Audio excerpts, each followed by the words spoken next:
And selfish. It is Kelly Scott here, just gone 19 minutes past 11. Thank you so very much for joining me. And I'm not on my own right now. No. I've got the one and only Mr. Joe McElderry in the studio with me. Hello. Good morning. Is it still morning? Yes, it is. I know. Well, do you know, I'm surprised that you've made it in today, because I know I saw online you had a big gig yesterday. Firstly, I'm very glad that it stopped raining. So tell us where it was and what were you doing? Me. I was performing at a lovely festival called Fishburn Live, and yesterday all day it absolutely poured down, and I thought, when you're doing these kind of events, you're just waiting for that phone call to go, I'm really sorry, Joe, but the event's cancelled. Yeah.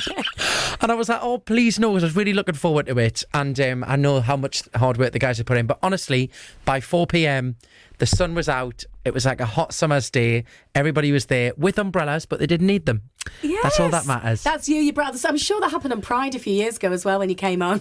Pride in Newcastle. I do remember that. Yeah. And everybody was like running for shelter. And just before they announced me, the field was like empty. And I was like, oh my God, this is it. And then luckily everybody came back out and watched the show and got soaking wet. I think I got soaking wet as well. Yeah, but did you mind that? You know, like if you're doing a gig, you know, you see when Taylor Swift now is obviously doing all the gigs and you think the weather could be shocking. Yeah. She continues. Does it put you off if the weather's like really bad? I think it doesn't put me off as a performer. I more just feel really sorry for the audience, because we're performing 9 times out of 10, unless you've got like a catwalk stage that goes out. But if it's a festival stage, you're covered anyways.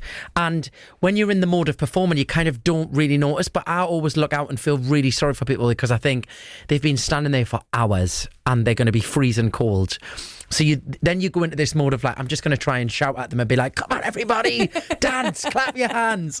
Weirdly, it sometimes makes an audience better, because I think people just think, oh, whatever, let's just have a great time. You got the worst case scenario has happened. Yeah. I've already got wet feet. Like, I might as well just enjoy myself. Exactly. Always carry a plastic poncho with you. That's my advice. And talking, obviously, you're going to be jetting away from this weather. You're off, aren't you, tomorrow? You're off to Spain, is it? I'm in Spain working next week for a few 5 or 6 days, which will be nice. Oh, living the high life is all right for some. But you've got loads going on across the northeast as well, haven't you? I have, yeah. I've had a little bit break from touring the last couple of months. We did the first half of the Classic Collection tour, February through March and April, and then I've had a few weeks off from that doing other stuff.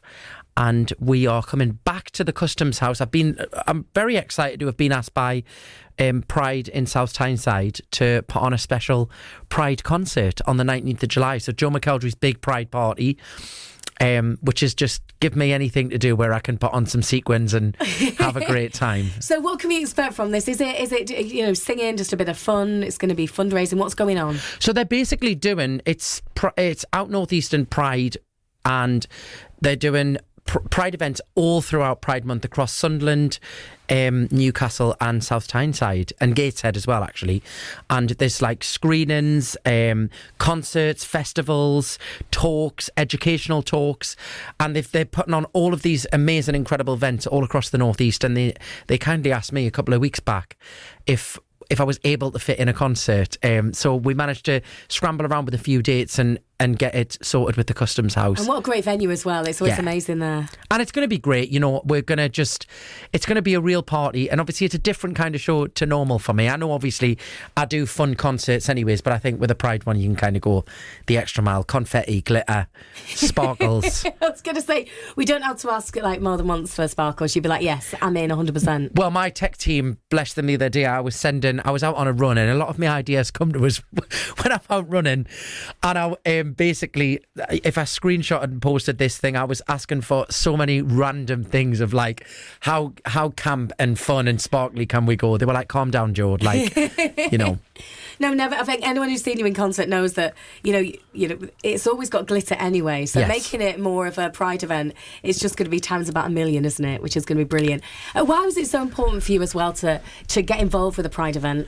Well, I think, you know, for me, growing up in the Northeast, obviously, I came out when I was 19 years old. There was no Pride events certainly not in South Shields when I was growing up, you know, and I possibly think maybe when I was growing up, you know, trying to work out who I was and kind of having all of those like inner questions in your own mind of who am I, what am I, who do I like, who do I fancy.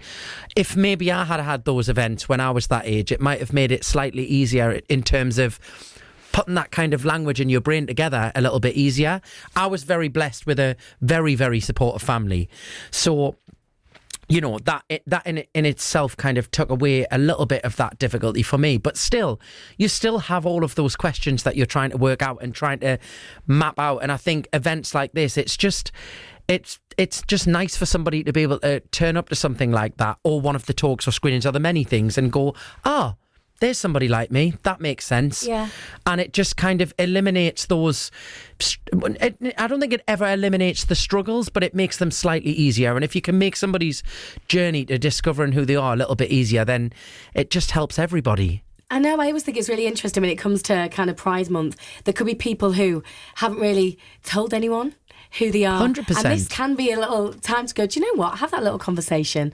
Coming along to the events. Obviously with you were in the X Factor and everything. Your coming out was very public, which is very different from other people, because yours was in the newspaper, wasn't it? It was. And I think there's a little bit of a kind of myth. I think people assume that I went onto the show and all of my family and friends knew that I was gay, and that it was like this secret that I kept from everyone. Nobody knew. I wasn't out to anybody when I went on the show, and I was still working out who I was. And I remember going and sitting in... It was like a press roundtable interview pretty early on of the live shows of X Factor. And, you know, the journalists at the time, fair play, they were doing their job. They're news journalists, and the X Factor was the biggest TV show on television at the time.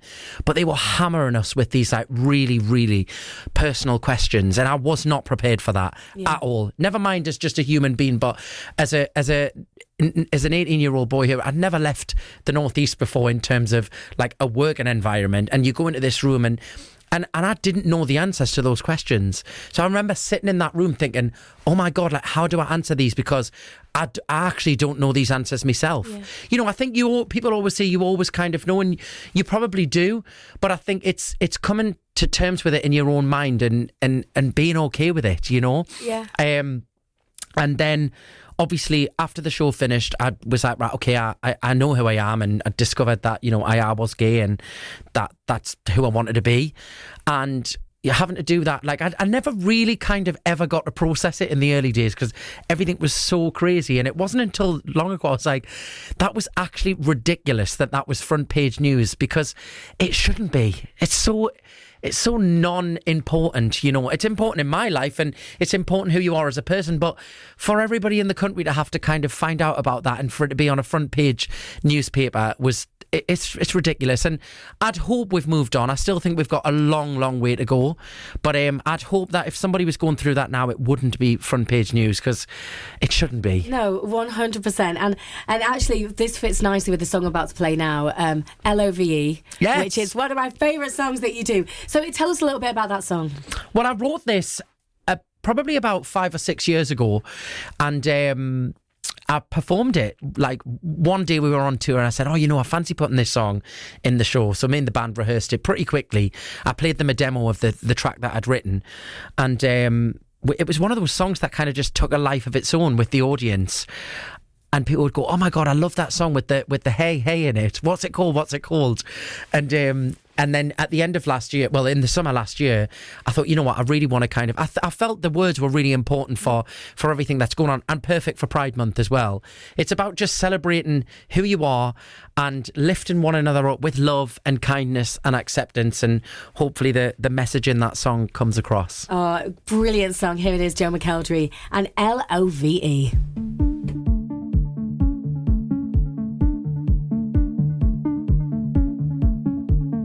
Breathe fire, share your sparkle inside. Complete the circle, colors shine, so others can believe. No fear, don't dampen your brightest spark. Get your stamp on, no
Joe McElderry and Love. It is Kelly Scott here and Mr. Joe McElderry in the studio. Hello. Hello. I love that song. Oh, thank you. And it just makes me laugh because if you've seen the music video to that song, it's all on the beach and it's all really fabulous.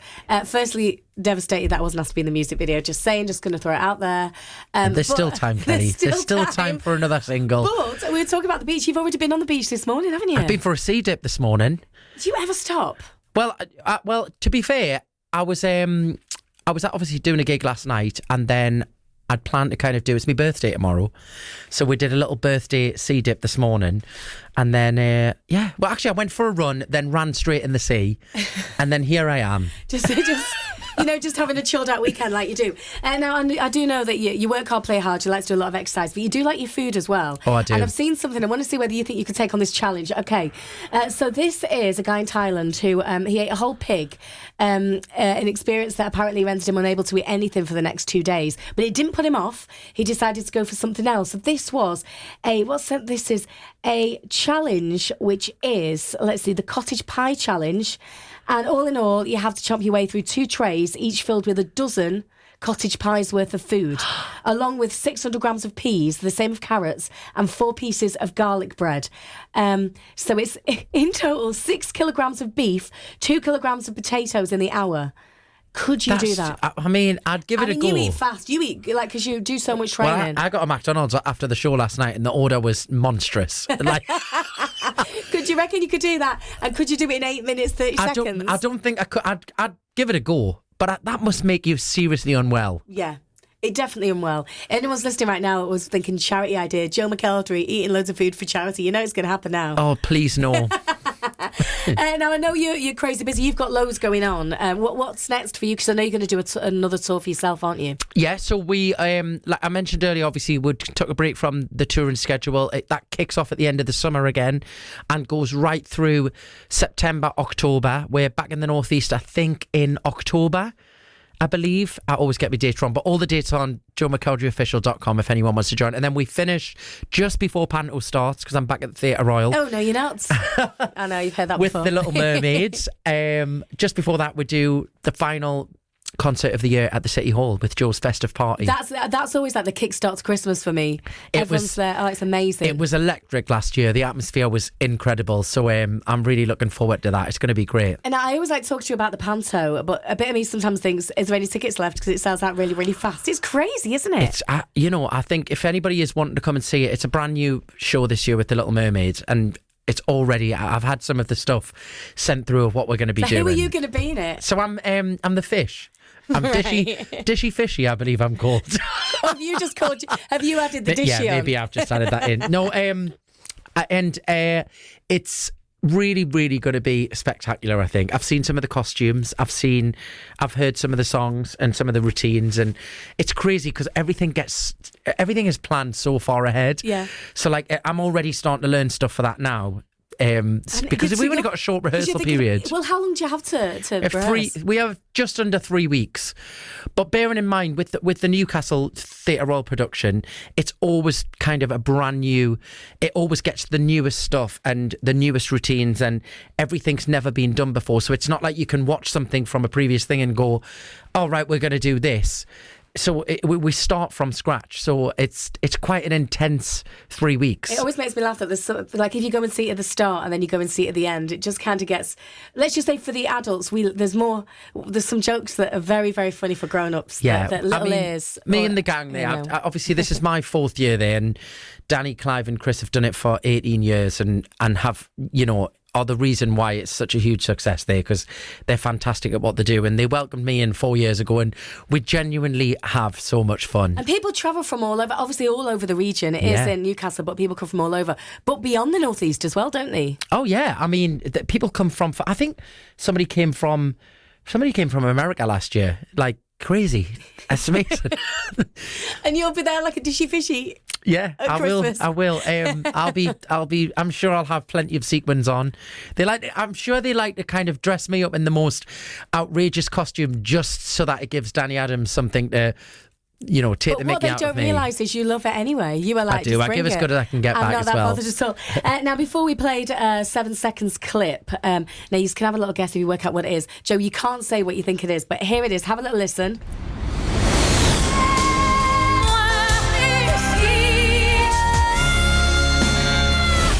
Okay, so that was the 7 seconds clip. Do you know who it is, Mr. I know who it is. McElderry? I know that voice from a mile off. Okay, I'm going to play it one more time for those who don't.